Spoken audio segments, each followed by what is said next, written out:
Yeah. Let's go.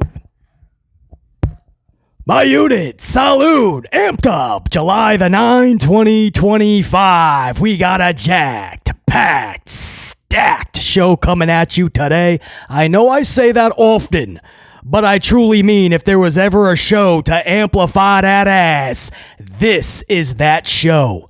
These topics, these convos, yes, they are going to vindicate and validate everything BC has been telling you for months and even years, but on top of that, it is going to give great insight into why WWE is losing fans by the droves and why WWE is starting to really frustrate their own talent.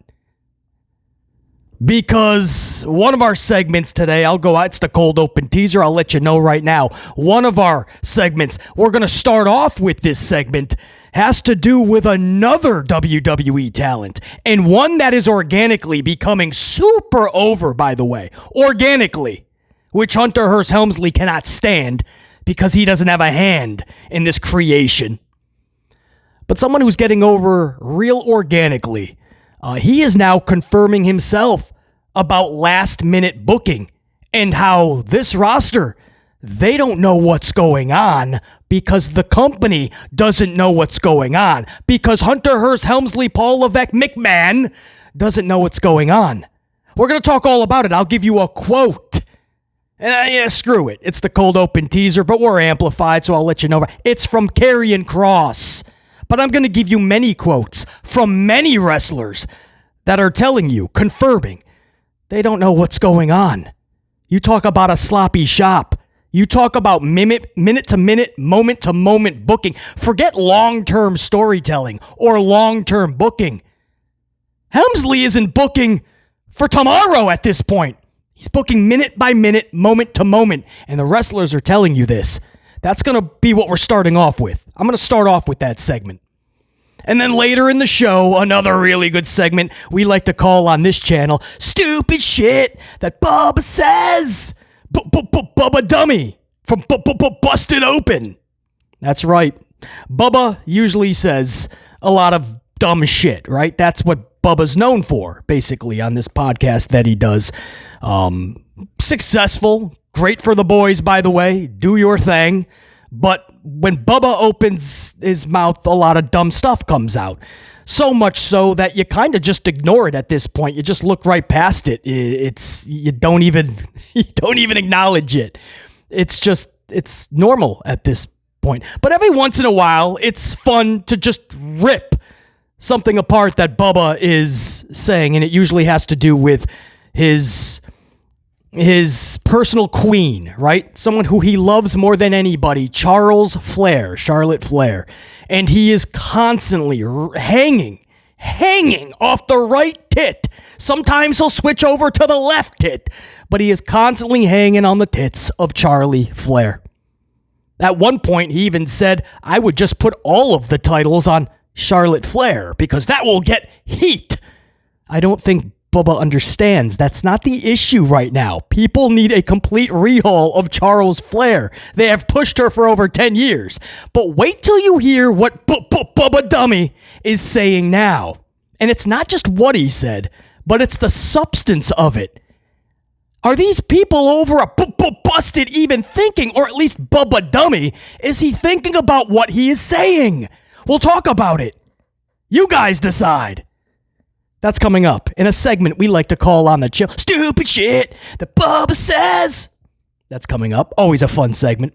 And we're also going to talk Raw hitting a new milestone. The latest Raw number just came out within the last 24 hours. I want to say you guys are not going to believe this, but unfortunately you are going to believe it, especially if you follow this channel for any length of time. Milestone should be a good thing, right? Something you're achieving. Oh, the next big milestone. You know, you're growing and gaining and achieving and success. WWE is going the opposite way in the numbers, though, in ratings. So they're hitting reverse milestones. And I told you, if they're not careful, they're about to hit the milestone that they just hit this past number release, which was for last week's Raw, mind you. It's on a 7-day swing because they actually count 7 days of numbers. So this is one of those real eye-opening discussions that even people that go, why do people care about ratings and numbers? It doesn't matter to us. Just watch the show. Because a lot of people do care. Like BC cared about numbers before it was even a thing. I was always into ratings, and I don't care if it was growing up as a kid with Full House or a Boy Meets World. I wanted to know the numbers they were pulling in. When wrestling became big in the internet, it became like, hey, man, what's the numbers? If I'm going to a hotel, I want to see how many people visit the hotel, see if it's an in thing. I want to read the reviews of that hotel. If I'm going to a restaurant, I want to see if that restaurant is packed. That's a good sign it's a good restaurant. What's the reviews? Going to a movie, maybe you want to hear a review or two, see what it's all about. Are the theaters filling up, or is there 3 or 4 people, misfits with some popcorn that you got to put up with?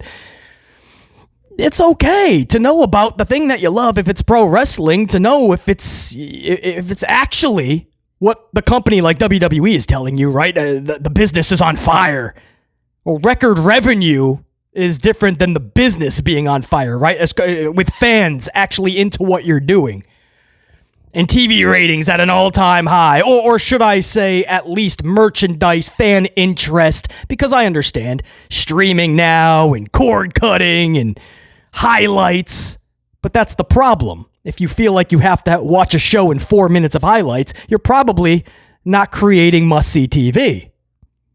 Right? You wouldn't want to watch an NFL game in 4 minutes. No, you want to watch that shit live if you're a big NFL fan. If you're a big basketball fan, you don't want to watch 3 minutes of the Knicks. You want to watch the ball game. I don't want to just see 2 minutes of the Yankee game. I want to watch the ball game. So it's still the company's job to make everybody sit on their couch and watch on the big screen. And that's what these companies fail to do. So that's why people care, or at least are interested in numbers and talk about it, because it affects why you're getting 2.5 hours of Raw and not 3.5 hours every Monday on Netflix. It's the reason why you're going from 3 hours on SmackDown on USA Network to 2 hours now, starting last week. That's all because of numbers. If it was through the roof, USA would never get rid of that third hour. That's why people care. Because they're not going to be shocked when these changes are made. They're going to know why. It always amazed me how many people are upset or care about the people that care about numbers. Why do you care that they care about them? It's because it's alarming. When a number is dropping this badly, this fast, which Raw is, that's alarming. And if you truly love pro wrestling, you may want to start talking that a little more, because the only alternative is you watch what you love keep slipping further and further into reverse milestones. Wait till you hear what Raw pulled this past week. Again, I want to say you're not going to believe this, but you're probably going to believe it, and that's the sad part. Raw hits an all-time low on Netflix. All right, that's your cold open teaser. As I said, we're going to start off with the locker room of WWE confirming more and more talents coming out and saying they have no idea what's going on. It's minute to minute. We're going to start off with that. Before I do, huge swig of coffee and a happy birthday to JR9 Gaming, long-time subscriber and channel member, VIP, Coffee Club, Gold channel member of the Amplified channel. And JR9 for a long time has been the right-hand man of the channel, but recently JR9 has had to tap out because the product has gotten so bad. And so JR9 isn't really as involved. There's a lot of streams that'll go by, and JR9 is just like, he's probably doing anything that's more fun, probably picking up a bad habit, throwing himself in traffic. Anything is more better than watching Raw or SmackDown. I get it. But a lot of you guys are telling me you had to tap out recently. The product is so bad you can't watch it. But you still stop by and say what's up to BC, and you still support the channel. And so JR9 continues to be a channel member, even though the product is so bad. I think JR9 recently just said in a super thanks, super chat, letting us know that his birthday is today, which I'll get to in a second. But JR9 said in that super thanks, I believe, something to the effect of, I didn't even watch Raw. because once I found out that all of Rollins and his goon squad was going to be in a bunch of singles matches, he's like, that's not how I'm spending my birthday. So I don't even blame you, JR9. Happy birthday on behalf of the entire unit. One of the first ever channel members. I believe number 2 right behind Jack Brewer, I believe. Jack Brewer just beat him in channel membership the very first. But a long-time subscriber before that. And again, for a while, JR9 was the right-hand man on the channel. I'd be doing streams. If I had questions, JR9 would be right there. But I can't even blame him for having to tap out. That's how bad the product got. So it always sucks when a lot of my long-time unit members have to tap out because the product is bad. But it's so cool when they come back to say, what's up? So, what's up? What's up? No, I'm not going to do that. Don't worry. I don't even want R-Truth doing that. JR9, happy birthday, man. All right, big swig of coffee, and we're going to have to talk about talent's frustrations in WWE, and they're done with this moment-to-moment stupid-ass booking from Helmsley Levesque. It's amplified time, man. It is time. We rolling. Let's go. It is no secret that for months, many reports have surfaced that the women's locker room is not happy with their booking from World Wrestling Entertainment. More specifically, the confusing and nonsensical creative and lack of transparency from Chief of Content, Creative and Talent, Paul Hunter Hearst Helmsley Levesque McMahon. As recent as WrestleMania, where news broke that many female talents had no idea what they were doing even hours before showtime. Other female talents vocal about not knowing if they were, quote, good guy or bad guy. And Fightful confirmed some of those reports with Sean Ross stating, and I quote, there has been a situation where a women's WWE performer has reached out and said, dude, can you find out if I'm listed internally as a heel or a babyface? And I'm like, damn, okay.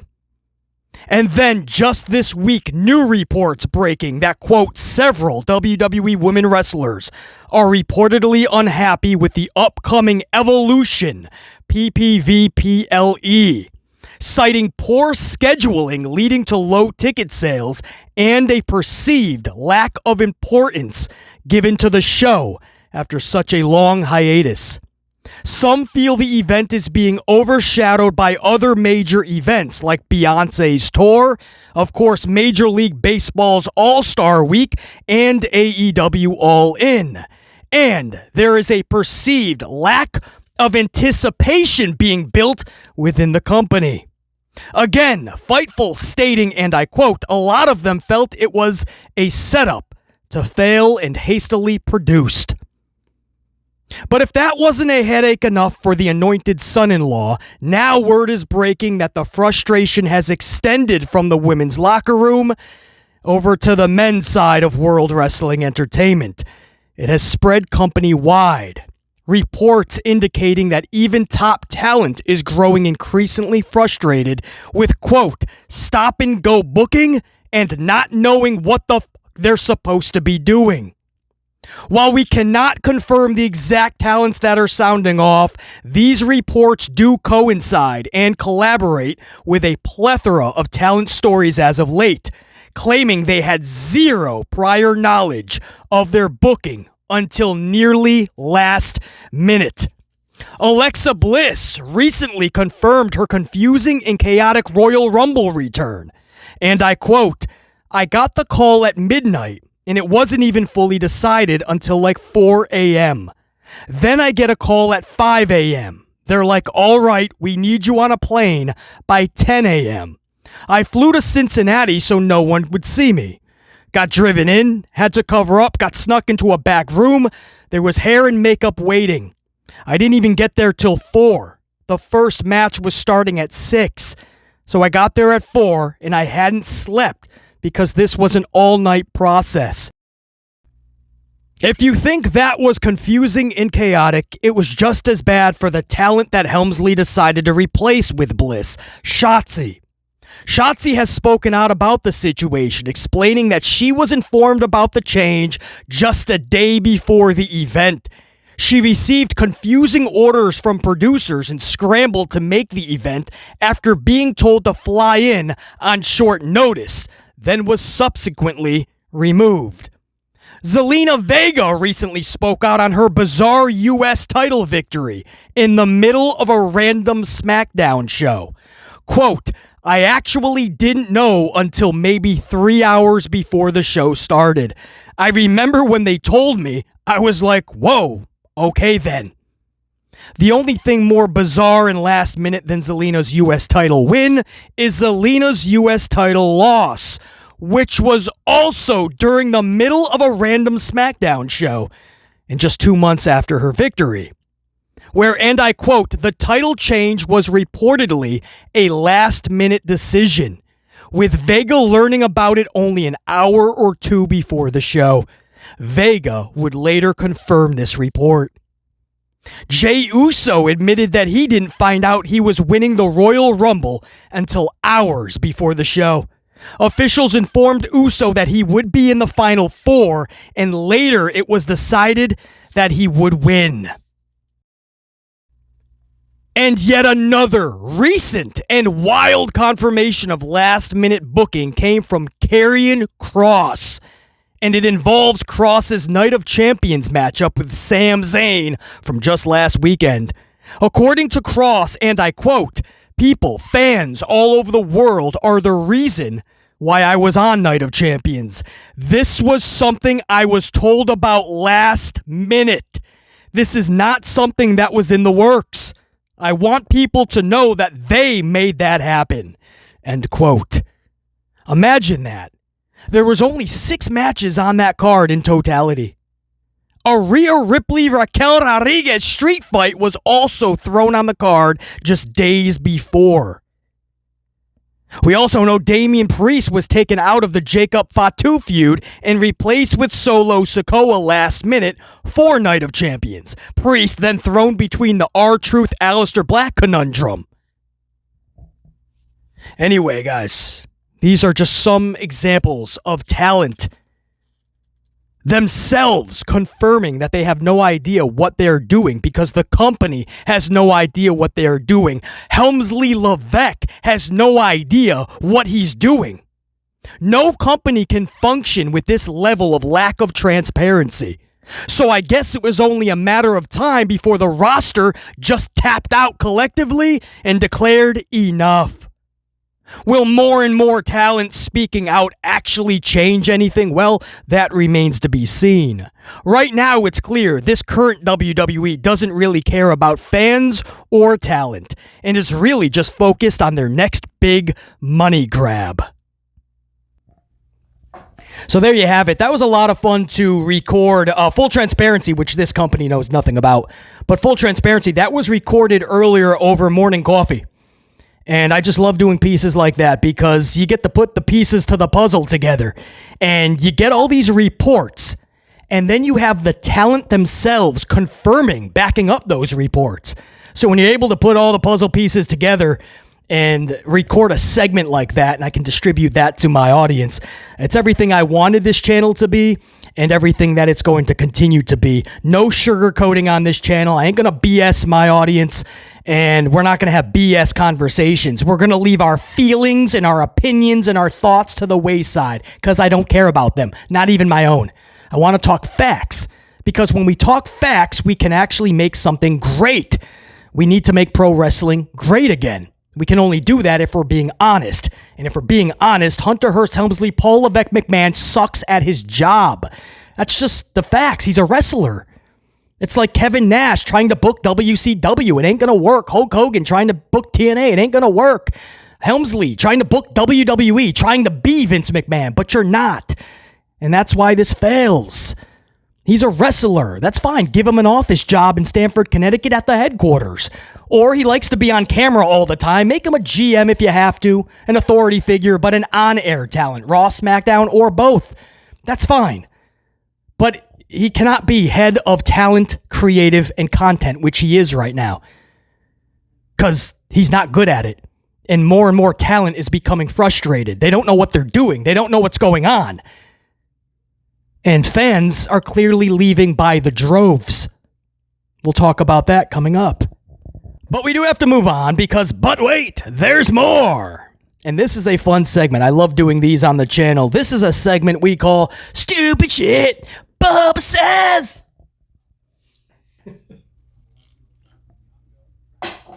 By the way, shout out to the fine folks at Paris Baguette. If you guys ever come across a Paris Baguette, I don't know if you got them, I don't know, but they serve Levesque coffee. Some of the strongest, best shit you're going to find on the market. You can find the Levesque coffee. Great lattes, Paris Baguette. I'm not getting paid for that, but yeah, that's not just any latte we're drinking. That's probably why you guys are getting a kick-ass podcast, a kick-ass, badass, amped up. Because we got the Levesque flowing, man.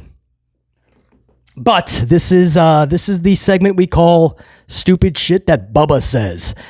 And it's because Bubba Dummy from Busted Open. And by the way, I salute to everybody that puts Busted Open on. And they created something pretty cool. I guess they're going 24/7 or something like that. So we wish them all the best. I don't know, is that serious or not? I have no idea. I don't do the whole podcast and channel thing. I don't do serious. I don't do any of that. So I don't know much about Busted Open. I truly don't. I know the host is not Don. Don LaGreca is someone I listen to. Don LaGreca is on the Michael K show with Pete Rosenberg, actually.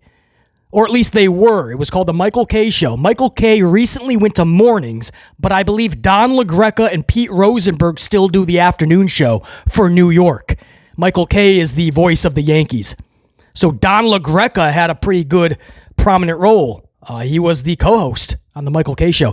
Don LaGreca's brother, Dave LaGreca, I believe, is the host of Busted, and one of his co-hosts is Bubba Dudley. I believe. When I say I do not listen to the show, I literally never have listened to a show. It's just literally either the clips of or the stories that come out of the absurdity that Bubba has said. And usually it's so much that you just kind of pass it off because it's just Bubba saying more stupid shit. So you just pass it over. A lot of the dirt sheets, the news is so slow most of the time in pro wrestling that most of the news is just Bubba says the sky's blue. Bubba says he likes pasta. Bubba says that Kane was also Isaac Yankem once. Bubba says that he was in a tag team with Devon. Bubba says he really loves Charlie Flair. Bubba says nobody's in Charlie's level. It's like, none of that's news, man. Who cares what Bubba says? Nobody cares what Bubba says. But every once in a while, so I give you that preface because much respect to them, right? And even Bubba, right? A lot of us grew up watching Bubba perform, right? Devon, get the Slim Jim tables. That's what it would be in 2025, right? Get the Slim Jim tables. Probably wouldn't have the same effect today.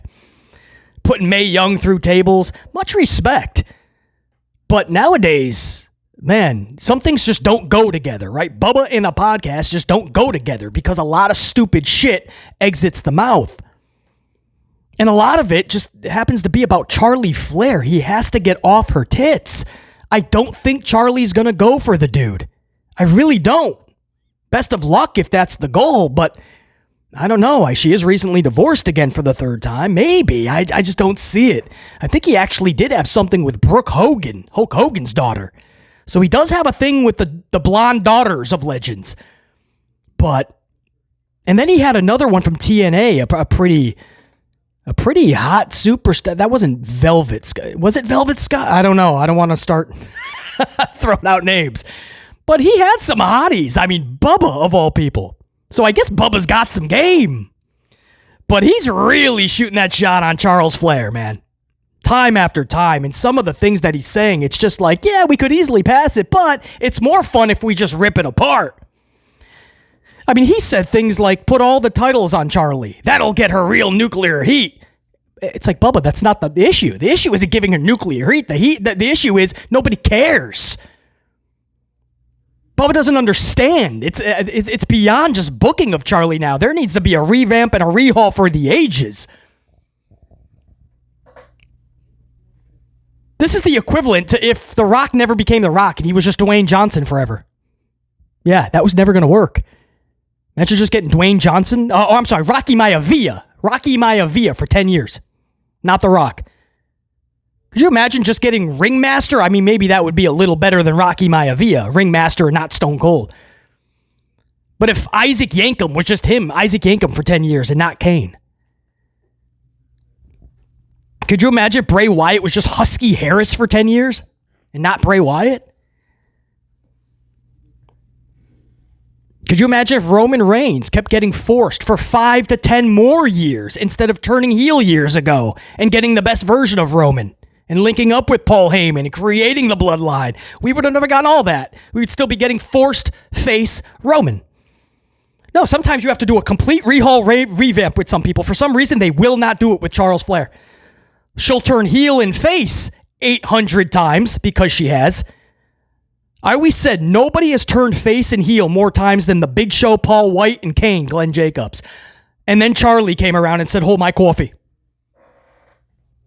And it's the same thing every time she comes back. She comes back as a face to get the, because she's been gone. So now you're going to get the hero's welcome back. And then instantly people are going to go, oh yeah, but it's Charlie. There's no real connection. So then she instantly gets a boo reaction. She doesn't know what to do, so she absolutely panics, and she starts talking like a heel instantly, so then she's a heel. And then WWE panics, and they're like, put her with Asuka. But Asuka's getting a great ovation. She's your current champion. That's what happened a few years ago. Asuka was the champion getting a good ovation, so they stuck Charlie on her to try to get some of that rub, try to get the ovation. All it does was it was an anchor to Asuka. It weighed Asuka down. Asuka then loses the title, and who comes up with it? Charlie, when the dust settles. What are they doing now, right? She comes back. She got booed instantly, turned into a heel. And then now who was getting a great ovation when they came back at the Rumble? Alexa Bliss. So what is WWE doing? Because they don't care about Alexa. They want Charlie to get over. For 10 years now, we've been playing this game. So now they're taking poor Alexa, who's getting a really good ovation, and they're sticking Charlie out of nowhere with her to go for tag titles. Why? It has nothing to do with tag titles. It's because they want to give Charlie that rub that Alexa is getting with that ovation. It failed with Asuka. I think it's only going to hurt Alexa. It's because it doesn't work, Bubba. You can give Charlie 100 titles. It's not going to work. This is beyond just the booking of Charlie. You need to go back to the drawing board completely. That's what Bubba is missing. That's why I say you don't need to be a wrestler in that business for 10 or 30 or 100 years to know what you're talking about. Bubba is proof that you can be a pro wrestler in WWE and be stupid AF. But now Bubba is going a step further. Check this out. Again, I say this often on this channel. I want to say you're not going to believe this, but you're probably absolutely going to believe this. Bubba Dummy says, and I quote, there's nothing about... Now, this has to do with Charlie and Tiffany from WrestleMania. And Bubba is making the case that Charlie should have won that title at Mania. So Bubba says, and I quote, there's nothing about Tiffany Stratton's act from beginning to end that makes you think babyface. There's more, but just think about that one sentence that Bubba just said. And I quote, there's nothing about Tiffany Stratton's act from beginning to end that makes you think babyface. To which BC answers, neither does Charlie's act. What about Charlie's act makes you think babyface? So why do they always have her come back as a babyface just because she's been out for a while every time and they're going to cheer her instantly and then they have no game plan? They're hoping she's been out long enough that this time it's going to stick. The hero's welcome, that good reception, it's going to stick. But it never does. It doesn't even last a week or a show. Usually the same day she comes back, she's already getting booed by the time she goes back through the curtain. So Bubba says nothing about Tiffany Stratton's act from beginning to end makes her a babyface. Why are you not saying that about Charlie in the way they've tried to book her for 10 years? I'll be the first to admit Tiffany Stratton is geared more and is most likely way more natural as a heel. Absolutely. That's something WWE didn't create. The fans created that for Tiffany Stratton. They actually had a connection with Tiffany Stratton, which they don't have with Charlie. So he's calling out Tiffany not being a face or have no qualities to be a face, but Charlie doesn't either. There's no connection that makes people go, yeah, I want to cheer for her. Sadly. And then Bubba says this. She's got a cool moonsault. And what else? Tiffany Stratton has a cool moonsault. And what else? You could say the same about Charlie, bro. We've been saying that about Charles before Tiffany was even in NXT. All Charlie is a moonsault that never even connects. Every single time she attempts it, she grazes somebody with her fingers, maybe. So you're gonna actually claim that Tiffany Stratton is just a moonsault and what else? Then what do you say about Charlie, bro? Charlie Flair is 4 moves of doom. Moonsault, natural selection, chop, figure 8 leg lock. Rinse and repeat back through the curtain with your 114th title reign. What are you talking about, Bubba? If Tiffany is just a moonsault, then Charlie is just a moonsault. And then co-host. I believe this is where co-host LaGreca comes in and says there's nothing. You're right. There's nothing, basically. There's nothing about her other than the moonsault. How about talent, for 1? How about sexy appeal, for 2? How about athletic, for 3? And if you say, well, you could say the same about Charlie, BCF. Talent, sexy, athletic. Okay, how about number 4? Likeable. A connection. People care or are intrigued. I can speak. More coffee, BC. They're intrigued with Tiffany Stratton. From the time she debuted. 10 years with Charlie, people are just not invested and they don't care to be intrigued. That's a problem. But I won't stop there. When LaGreca says there's nothing, you're right, she's just a moonsault. How about she's not forced? She's getting over naturally, organically. The crowd put her there because of that connection. This is something that they have been trying for 10 years for Charles, and it fails every time. For 10 years, we've been playing this game and trying this damn experiment. It has failed. And then Dummy Ray Dudley, man, he comes in and he says, this is why Charlie Flair should have defeated Tiffany at WrestleMania. Comes right out and says, that's why Charlie, if he was booking, Charlie would have gotten the title from Tiffany at WrestleMania. And then what, is what BC would ask. And then what? We did this for 10 years and it failed. Get off her tits, bro. Get off her tits. She's not letting you milk her. It's done. Take the title from Tiffany after Tiffany just held it for what? At that point, a couple of months. No real title reign was established. So why would you do dirty to Tiffany like that? What's your plan for Tiffany?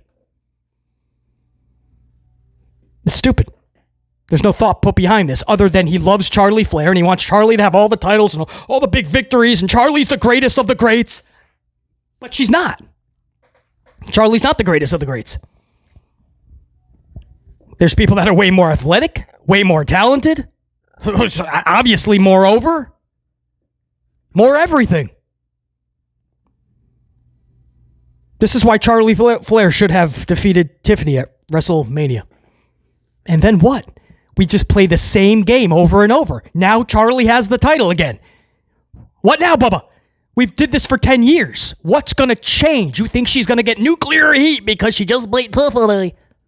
You just said Tiffany's not a real babyface anyway, so what heat is Charlie even getting? Are you going to flip Charlie back as a face now? Good luck with that. There's nothing. We play the same game. Charlie now walks around with the title. She starts giving her robotic promos. Because is that what you're going to say? She's better at promos than Tiffany? Okay, they're robotic. Nobody wants to hear Charlie either. She's better at being the, quote, bitch character, absolutely, like Stephanie McMahon. Stephanie McMahon, perfect for that bitch character, that authority when you can't stand. Charlie starts speaking, And there is just this talking down to that she just naturally does, and people just don't gravitate toward it. It's an instant heel. And unfortunately, it's just nothing is done correctly. The booking did not help her for 10 years. It was a detriment to her. So that's why I say VKM and HHH have failed Ashley Flair. And she did not help herself a lot of the reactions that she gave back to the reaction she was getting from the crowd. So we're in this predicament, in this pickle for over 10 years of playing this vicious cycle. This damn experiment will just not end, and it's one failure after the other, and we keep giving her titles and big Mania matches, and it doesn't work, and nobody cares, and we keep doing this, and she keeps taking big spots. And Bubba's solution is she should have beaten Tiffany at Mania. Screw it. Who cares how this would have looked for Tiffany? Who cares what you do with Tiffany after that? Let's just say Tiffany is not a good baby fit. Tiffany is just a moonsault. Tiffany is nothing good. The fans don't know what they're doing when they cheer for her. It should be Charlie on top of everything. She has been, bro. For 10 fucking years, Charlie has been on everything. All the billboards, the WrestleMania marquee matchups, more title. She's got almost as many titles as Jonathan Cena and her father, Ric Flair. And she's been there 10 years. She's been on everything. She's done it all. Everything that you want her to achieve, she's done it.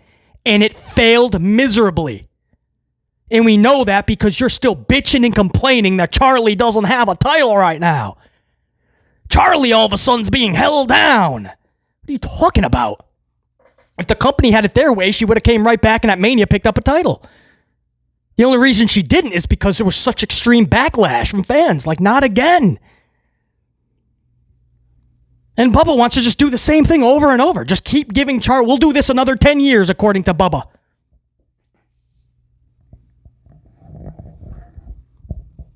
And when Bubba found out she was divorced again, oh man, that really ramped up, right? Oh, give all the titles to Charles. Get off her tits, bro. It's exhausting now to just because there's a responsibility when you busted open. Even though I don't pay attention to it, I know it's a podcast on a podcasting channel, and it's got a pretty good sizable audience, I believe. People are actually listening to the conversation, and to think that that's what's being spewed. Charles should beat Tiffany because Tiffany is just a moonsault. What? Where's that same energy? Because Charles is literally just a moonsault, and a bad one at that. Maybe it's good for gymnastics. It does nothing for her opponent. She lands on her feet, grazes her opponent with maybe a finger. At least Tiffany lands hers, and it's a springboard. Tiffany's is better. Tiffany's not forced. Tiffany's more likable. Tiffany is athletic AF. And she's just starting out. Relax. She'll get better on the face promos. Don't worry. She's better as a heel on the mic, no question. That's what she was groomed to be in NXT. She was plucked pretty quick because of how over she was getting naturally. Give her some time. Charlie's been there 10 years, can't figure out how to get over with the crowd, and you're not going to get off her tit enough to tell the truth about it? The one fucking minute you get off her fucking nipple is to just rag on Stratton, of all people. That's not the right blonde for Bub. Stupid shit, Bubba says. But thankfully BC corrects. No, Bubba, I'll correct you. I'll fix this for you. Tiffany should have won, period. Is she getting great booking right now? No, nobody is. Hunter Helmsley sucks at what he does. Of course, I would love Tiffany to get better booking in a real title reign. Of course. If the belt was on, if the strap was on Charlie Flair, if you think it's any better, you hit another level of stupidity. It would be even worse. No, Bubba. Charlie should not have been walking out of Mania with a title. Charlie should not be walking out of 2025 with any fucking title right now. Not even a tag title with Alexa. Go back to the fucking drawing board and figure out how you can get people to care about Charlie. That's the first step before we start talking title matches, WrestleMania, and walking away with championships. Let's take baby steps. After 10 fucking years, can we do the first step that everybody is skipping? Let's make Charlie Flair fucking relevant. Likeable to a point that people care about what she's doing. Let's start with that. Stupid shit, Bubba says. So we get coffee. We're going to keep this rolling. I told you this was a kick-ass amped up today. I just felt it, man. I knew it. I got the Levesque flowing. I was like, we going. Our next segment is going to be electric as well, man. Raw hits a new milestone. It's not a good one. So the new Raw number is out. They're always on a 7-day. It's not really a delay because they count 7 days. Guys, this is what I mean. It's amazing when people go, it doesn't really count the same anymore because Netflix, obviously, it's going to be lower or this is going to be affected. Guys, it's only going to help the numbers. First of all, you now have a global audience of what WWE and Netflix is touting as 700 million people. 700 million, you can now try to grasp their attention. How badass. And now, instead of just one night of trying to get viewership, they count 7 days of streaming. 7 days. And last week's Raw, again, not this past because they go 7 full days before the numbers come out. So it was last week's. Don't forget, that was a 6 p.m. start time for a lot of us. So that's even more hours to add in. That's a couple of extra hours streaming that you would think this number, and it's the go-home show, don't forget, or was it the post show for Night of Champions? It might have been the post show. So either way, post or pre, that's when you get your bulk of your audience because everybody is tuning in to see what's going on with the next PLE or pay-per-view. So they were already hurting at a 2.6 to a 2.7 average. They started at 6.0 just a few months ago when they debuted in January. 6.0 almost. Everybody was interested to see how it's going to be different. Should they care again? And within 1 week, they dropped a massive amount. Within just about a month or two, they were down half to about 3.1. And then all of a sudden, we started to see it go to 3.0, and then 2.9, and then 2.8, and then 2.7, and even 2.6 recently. And BC said, hello, we're waving the red flag. We're trying to tell you. We're sounding the alarm. I'm giving you all these reasons why people are leaving in droves. And the company just doesn't care.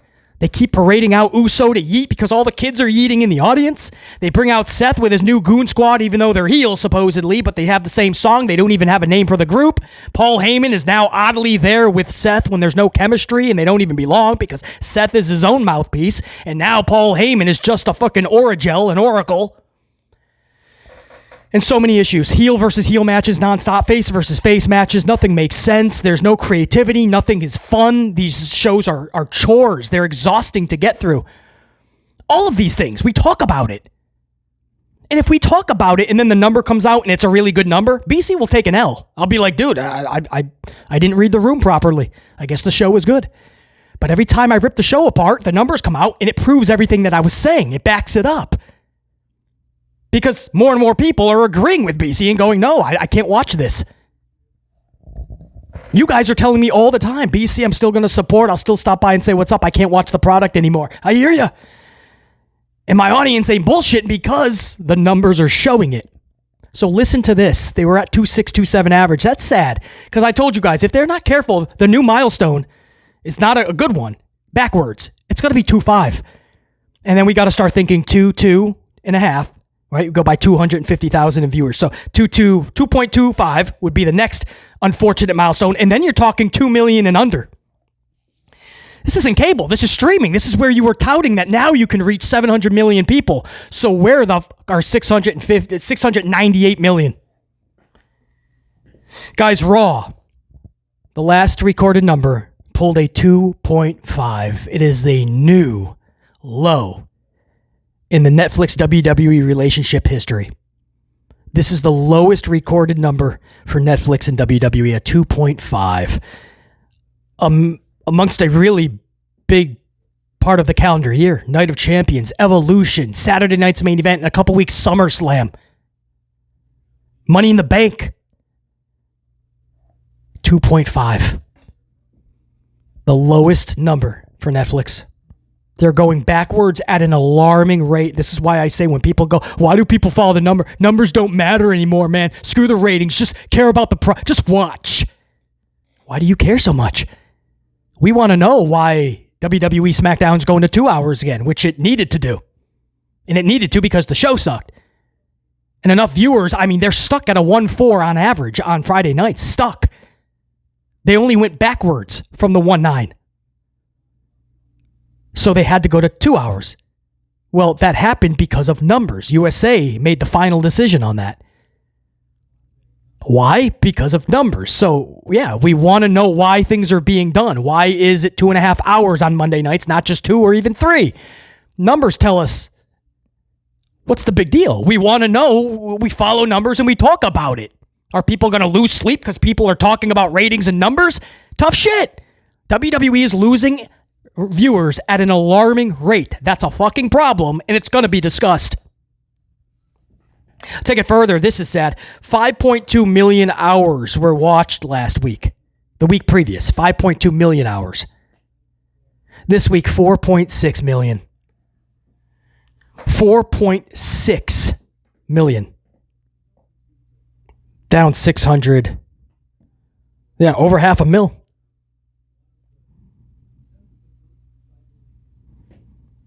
So 2.5. Now you can try to bring in like the holiday weekend was 4th of July was Friday anyway.